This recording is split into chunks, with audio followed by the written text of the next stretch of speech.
Philadelphia, July 4, 1776. The Pennsylvania State House, now known as Independence Hall, was filled with the heat of summer and excited anticipation. Dozens of delegates from the 13 American colonies had gathered to sign a document that would change their fate forever. The Declaration of Independence. For several months, the colonists had been complaining about oppression by the British King George III and demanding the abolition of taxes they considered unfair. Ever since the Boston Tea Party, 1773, when patriotic residents threw boxes of tea into the harbor to protest the tea tax, tensions had been rising. One of the starting points on the road to independence was the appearance of the propaganda brochure Common Sense, written by Thomas Paine.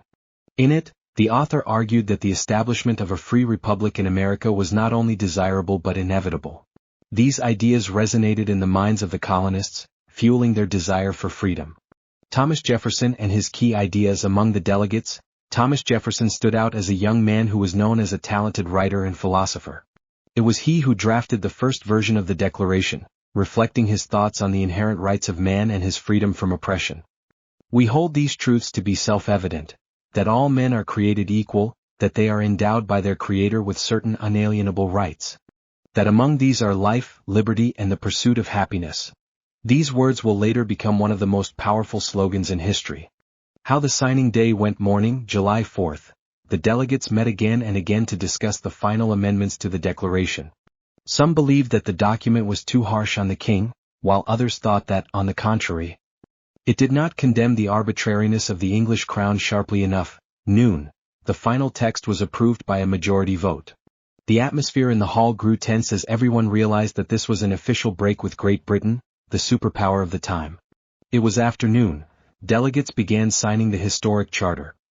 The largest and most noticeable was the signature of John Hancock, president of the Second Continental Congress.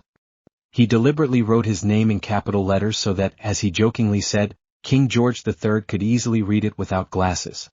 In the evening, although the Declaration had been approved as a document, the war for independence was still ongoing and there were still many dangers. However, cities across America were already celebrating the end of an era. In Philadelphia, people took to the streets, beating drums and ringing bells to celebrate the news of the birth of a new nation. Further events. The War of Independence lasted until 1783, when Britain finally recognized the independence of the United States. However, the signing of the Declaration was a symbolic act that became the starting point for the new state.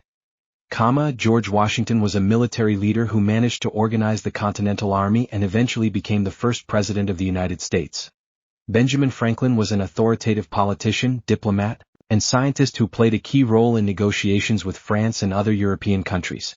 John Adams was one of the leaders of the independence movement, and later the second president of the United States.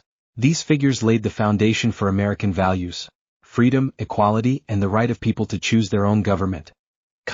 Why it is important to this day. The Declaration of Independence and the ideals set forth in it have become a model for other nations seeking liberation and self-determination.